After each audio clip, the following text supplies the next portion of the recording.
anywhere in the world. I want to thank you for conducting yourself throughout this election in a peaceful, orderly, and lawful manner. Most importantly, I want to thank the Lord God Almighty and all of you for the incredible privilege you gave me for the past 5 years to serve as your 6th president. In the days that remain before my successor takes his oath of office, I want you to know that I am fully committed to facilitate a peaceful transfer of power. I have already instructed my team to begin preparations to render the incoming administration any support needed to ensure a seamless process that safeguards our nation's peace, order, institutions, public services, and constitutionalism. Additionally, I have issued directives for all my staff to see to it that over the coming days, all state residences are left in good order and in time for the President-elect to move in upon taking his oath of office. Let me also thank the Malawi Electoral Commission for the meticulous and outstanding job it has done to ensure that this entire electoral process is peaceful and transparent. Worthy of special mention and praise in this regard is the MEC Chair, Justice Annabelle Mtalimanja, whose cool head and steady hands have ably steered this long and complex process in a manner that is commendable and admirable. But I know that to run an election as well as she has requires an ecosystem of supportive commissioners, electoral staff, and stakeholders. So as president, I want to thank all of you for the role you have played to make these general elections a success and to make Malawi's democracy a shining example for the whole world. Allow me to say one more thing about the Malawi Electoral Commission's work before I conclude. In my understanding, the Commission has 2 responsibilities. The first is to determine and announce a result which is a credible reflection of the will of the majority of Malawians, a task I believe the Commission has executed with flying colors. But the second responsibility, which is yet to be done, is to identify any electoral irregularities that have happened in the electoral process and ensure that they are addressed fully and transparently, and those responsible for those violations of the law are held to account. So far, various political parties, including my own, have brought to the attention of MEC a number of such irregularities. But crucially, the Commission itself announced that it also identified anomalies in the results of a number of districts, resulting in a decision to quarantine those results until further notice. The anomalies do not necessarily mean that the election result projected Professor Mtsogoleri as the winner is not credible or a reflection of the will of the people. Even in sports, the occurrence of foul play does not mean the final score is not a true reflection of the game. What these irregularities mean is that the Electoral Commission, as a referee, has a duty under the law to provide a full and transparent account of the irregularities, a full and transparent account of how they happened, a full and transparent account of how they have been resolved, and a full and transparent account of how those who committed fouls will be held accountable. I was of the view that the Commission needed to do this before announcing the final result. And I even asked the High Court to prevail on MEC to do this before the final announcement. However, it has been decided by the court that MEC should be allowed to address these matters during its final press briefing today. And I have accepted the court's direction. I'm hopeful that MEC will also execute this second responsibility with flying colors, because doing so will ensure that our electoral process and our democracy is stronger as we move forward. Going forward, I call on all of you to render our incoming president the same kind of collective support that you have given to the Malawi Electoral Commission during this process. Because Professor Mutharika's success in leading our nation towards prosperity will depend on all of us standing as one people in pursuit of our nation's development. So whether you are a political party, a candidate, or a voter, or whether you have emerged on the winning side or on the losing side, my prayer is that you will all remain active in taking our development and democracy forward. And my commitment is to do my part in that collective effort. To the members of my party, I will be giving further direction in the near future about how we will transition from our leadership in the months to come so that we can rebuild our platform for success in the future. But I believe that what matters now is for all of us as Malawians to work together as one nation to make Malawi better, because that's how we will be winners, all of us, in the end. God bless you all, and God bless Malawi.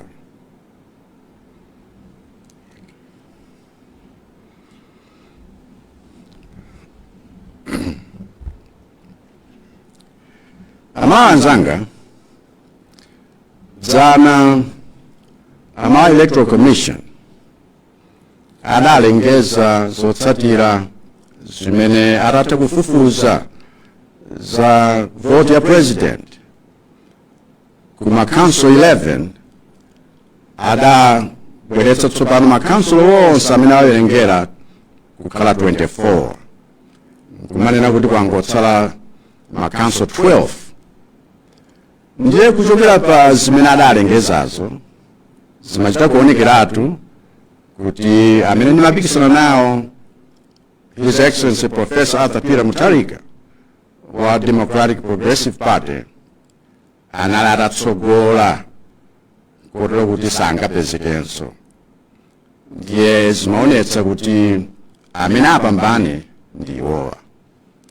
Chifukwa chimenecho kamphindi kapitako lero nayimbira foni ya Mutharika nkuwapatsa mafuno abwino chifukwa chakupambana kwawo, nkuwafuniranso zabwino kuti mmene akubwera ngati president wa chinamba 7 wa Malawi achite bwino. Ndachita izizi chifukwa chakuti ndavomereza kuti zotsatira za chisankho cha president chimene Malawi Electoral Commission adawunika kale nkuvomereza nkupereka ku anthu. Ine ndazivomereza ndipo ndivomerezanso zimene alengezi momaliza akachita msonkhano wawo tukalo kumasanawo. Mudziwe kuti ambiri a inu amene munasapota kampeni yanga yakuti ndikhoza kusankhidwanso nkhani imene iyi yakumvetsani chisoni. Koma ndifuna kuti mudziwe kuti ineyo moyo wanga wonse ndidzakhala wothokoza chifukwa chakundikhulupirira komanso kundipatsa sapoti yanu ngati wokuyimirirani. Ndikudziwa kuti ambiri a inu amene munavota mwaona kuti izi zapereka chithunzithunzi cha mmene mwafunira kuti boma lisinthe. Ndiye ineyo ndili kuvomereza kuti ndalephera chifukwa chopereka ulemu ku cholinga chanu ngati Amalawi, nzika za dziko lino, komanso chifukwa chopereka ulemu ku malamulo athu akulu a constitution.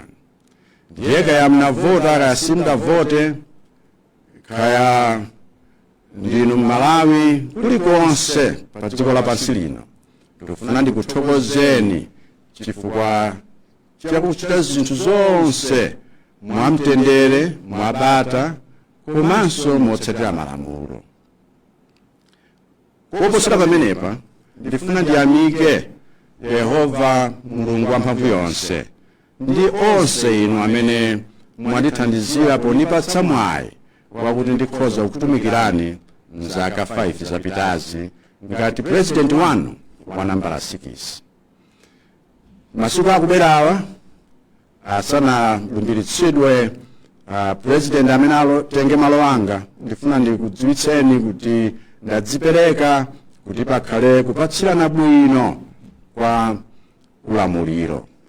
Ndauza kale wonse amene ndimagwira nawo ntchito kuti ayambe kukonzekera zimenezi, kuti tipereke thandizo lililonse, pasaoneke chilichonse chotsamwitsa mmene tili kupereka ulamuliro, chifukwa mtendere wa dziko, bata ndi zonse zimene zilipo ngati za dziko lino, kaya ndi ma services, zonsezo zitsatire kulingana ndi malamulo a dziko lathu.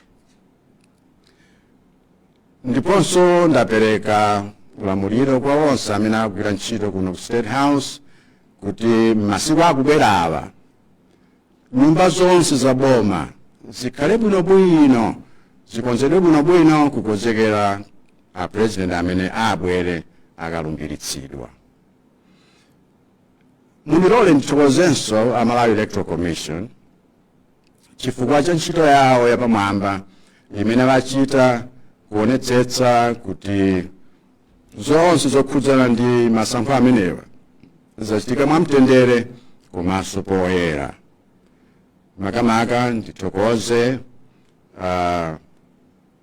make chair Justice Anabel Ntalimanje chifukwa chakudekha kwawo komanso kuonetsetsa kuti zonse zikuongoleredwa bwino, chifukwa nkhani imeneyi si nkhani yophweka, ndipo ndifuna ndiwathokoze ndi kuwayamikira koposa.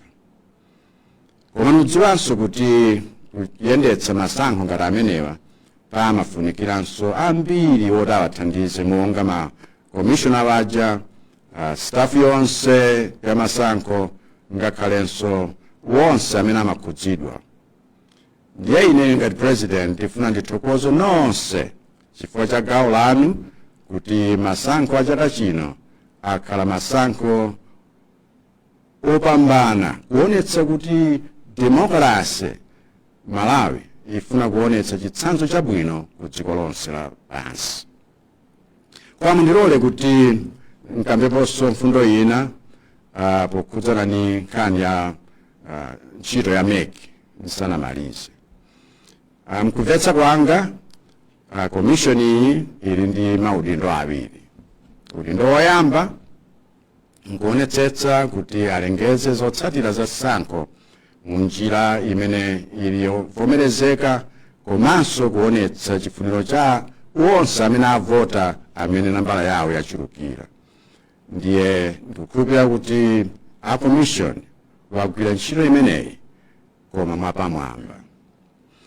Gawo lachiwiri la udindo wawo nkuti sizinachitike kuti amalizitse, ndiye zija zakuti aone kuti kodi panali zina zotsamwitsa masankhowa kapena chimene chachitika nchiyani pamene masankhowa akhala akuchitika, kuti zimenezo azifotokozere bwinobwino munjiranso yakuti aliyense akhoza kumvetsa bwino ngati wena sadatsatire malamulo pa nkhani ngati zimenezi, kodi amenewo achita nawo chiyani.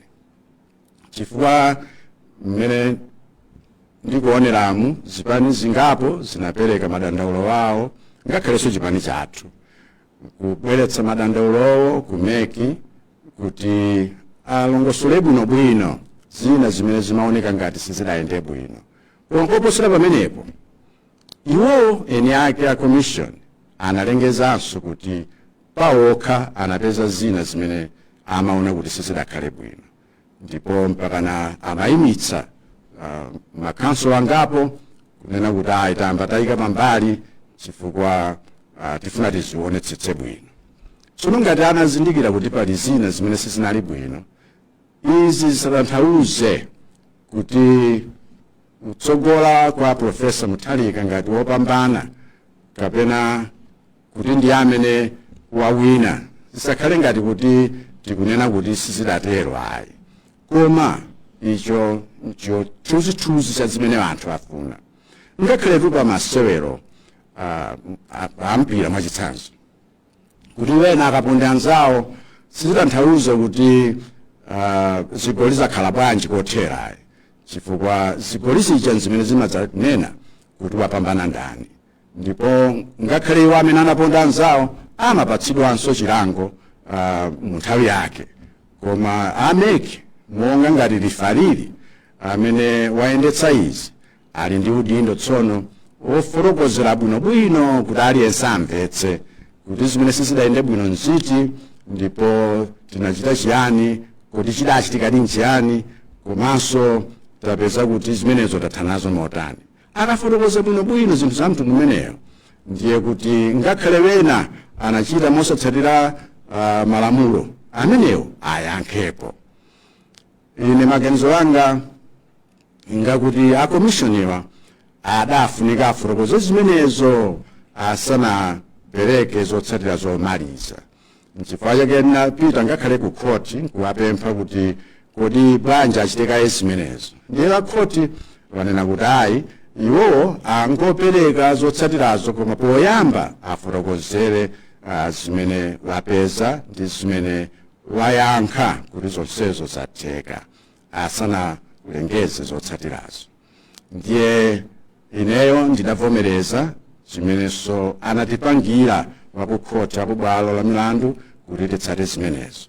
Ndiye ndifuna kuti pamene akuchita udindo wawo wachiwiriwo ndikhulupiriranso monga anachita udindo wawo woyamba mwapamwamba achitanso chimodzimodzi, chifukwa akatero ndiye kuti aonetsetse kuti zonse zimene zimachitika pa demokrasi yathu ino zilimbikitsidwa kuti demokrasi ikupita patsogolo.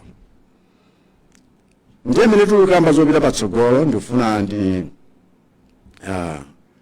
pereke kuti uthenga wakuti apresident akubwerawa tiwapatsenso chilimbikitso chonse ni support yonse yokwanira monga Malawi Electoral Commission tawapatsira pa nthawi yonse, chifukwa President Mutharika kuti apambane potsogolera dziko lathu kuti tipite kukhala dziko lopambana zidalire tonse kuyima nawo limodzi pomaona kuti chitukuko cha dziko lathu chipita mtsogolo motani.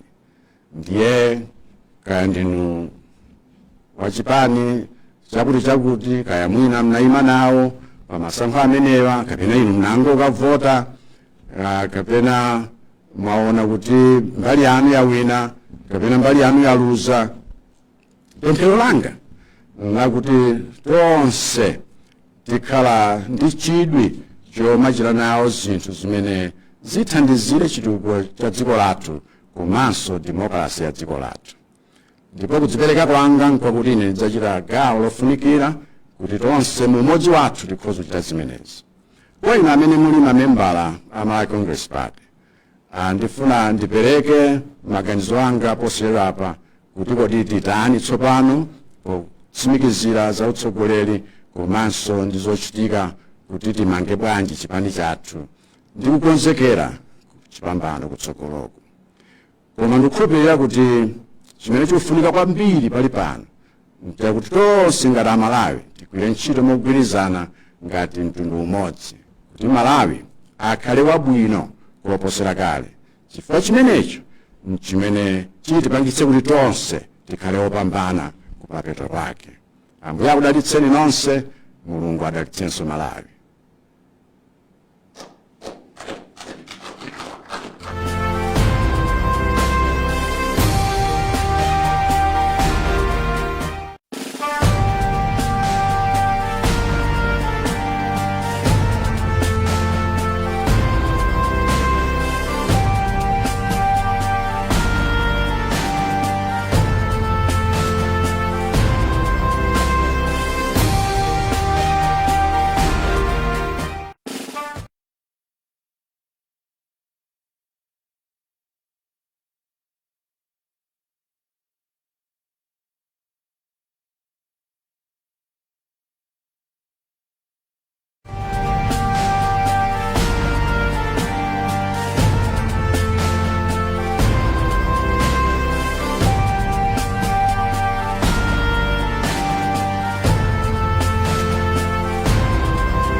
president Chakwera ayankhule chani ku mtundu wa Malawi koma nakambaso point ena kuti maiko ena akaona kapena kuti mtsogoleri kuti sizikuyenda amene incumbent president amatha kupanga concede defeat kuna kuti nesizinatani sizinaende nawo ukaona president ndekuti apaliziti president Chakwera achipani cha Malawi Congress Party kubwera kunena kuti aenda vomereza komanso kufuna zabwino Professor Peter Mthalika amene akhala kubwera ngati president number 7. I think one ndafutokoze ngati mashulite nakambo nakuti Chakwera is a peace loving person. That's how I know him. Men akhala kugwira ntchito yawo. He can have my weaknesses out, koma still we need to acknowledge kunena kuti also ndi ma strength amene munaonetsa kudziko la Malawi. Na ukaona mena afotokozeramo kunena kuti iwo ndi wafuna zabwino na Peter Mthalika ineyo au facilitate the transition, the peaceful transition of power. I will ensure that kunena kuti muna nyumba zaboma zikhale zabwino kuti akamabwera Mthalika abweremo ayamikaso commission ya bunge la mmeko na kuti okay tikunena chilungamo bunge la mmeko lagula bwino ntchito zake komanso apemphana kuti mwina kumene kwatsalako pali kuli madando amene akuona ngati zipani zina including cha MCP chinapereka kuti alongosole ndana kuti amene achita kugwira ntchito mbali inayi kwina kusaida chimozimozi akambaponso mwina nkhani za kukhoti zija kuti ayi yo ndeti nawo confirming kuti anapita kubola milandu kuti mwina akafuna thandizo ina ndilina koma anena apaona kuti yo ngati munthu amene amakonda dziko lake la Malawi ena kuti avomereza zimene khoti lanena akambaso kuna kuti nawo ngani okhuza chipani chawo cha Malawi Congress Party going forward kuti achita bwanji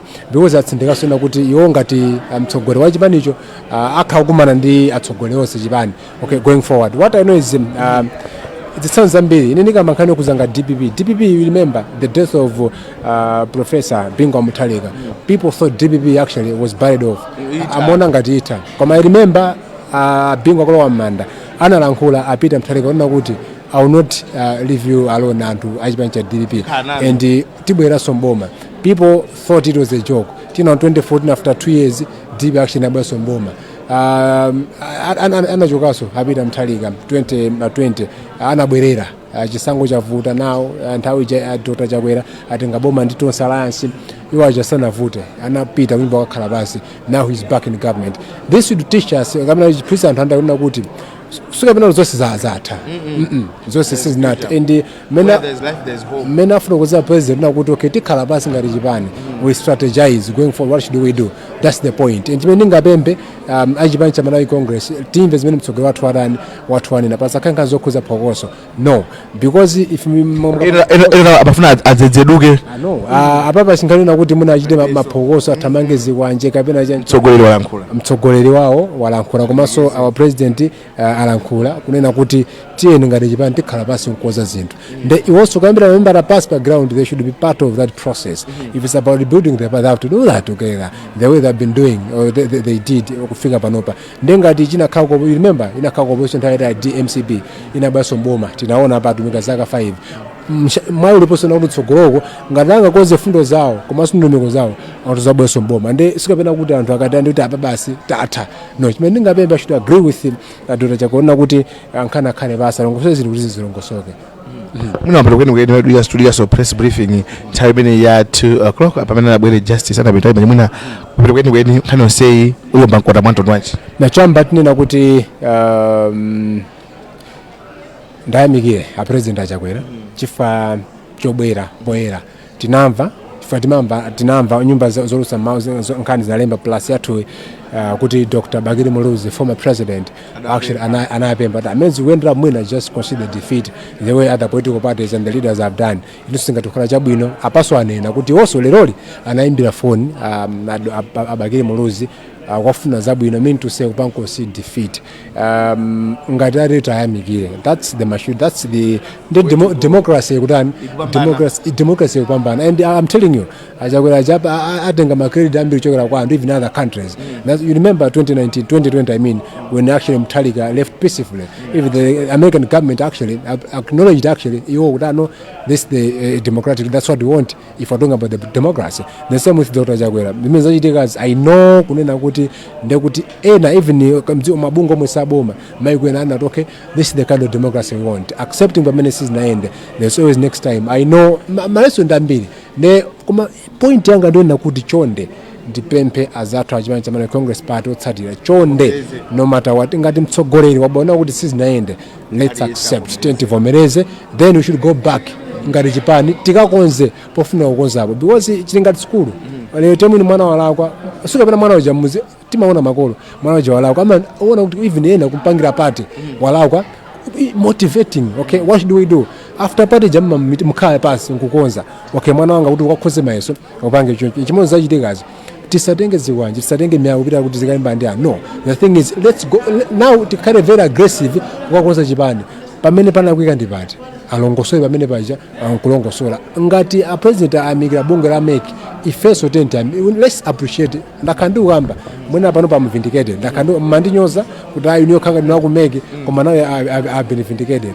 The way the commission has yakwira chito yake very transparent, we need to acknowledge that chimozi mwa zathu osettle chonde ndikupempheni tieni inu dziko ili. And the other point ndathokoza president chakwera kuti let's give Mtsogoleri support because it's one Malawi. Mtsogoleri sakamula pansi pamadzi kapena mmalere is the very same Malawi. Alamulo wachipani cha Malawi Congress Party wa DPP, PP, UTM, Afford, UDF, aliyense amulamule. Meaning to say let's give a necessary support to the president, Professor Athabita Mtsogoleri. What we want is this is one Malawi. Tend to want progress as awera achitambale yawo zilipo zoti singane tukapena kuti then we are being unfair to him. Yes, let's accept tipanga acknowledge chitabuno imene achita nkuteka so ikandombe kuzina mbomamu zimene Mtsogoleri kamabwera agwira ntchito mabwinobwino. So kwa ineyo kudos to president, but my plea should go to other party members. Please. The leader has spoken. Chabwino kuti a leader has spoken. Mena malizaso pano pa Timveni TV, Timveni online mwaso Timveni radio nthawi ino pende kudikirira awapa mpando wa bunge la make justice anabetali manja kula bwere ndima official results kuli chama cha Mtsogoleri chaenda mwanto nwanje ngakhale achakwera avomereza kumabedwa kuti wapa mpando wa bunge la make tepeza udindo wawo iwo andamene angalengezo sala usimikizika kuti zaenda bwanji wapambana pampando wa Mtsogoleri ndi ndani kopanso pa percentages angati ndemkhale pompo nthawi 2 o'clock pamene akhaletu akulowa mchipinda chino ende namwe mbutawo zinali ndekhaleni zanga Jones Mumba fuyaso nthawi imeneyo pita kumvera Timveni radio kwa Timveni online komanso Timveni TV tapita. My name is Sophia Mponda and I'm here at the Lake of Stars. Lake of Stars. Lake of Stars. Lake of Stars. What was the expect, baby? Welcome back. We missed you. It's back because you asked for it. It's back because the government said, where's our tourism marketing pinnacle? Having a good time by the waters with amazing people from different countries. 3 days, 70 plus acts of music, of fashion, poetry, of discussions.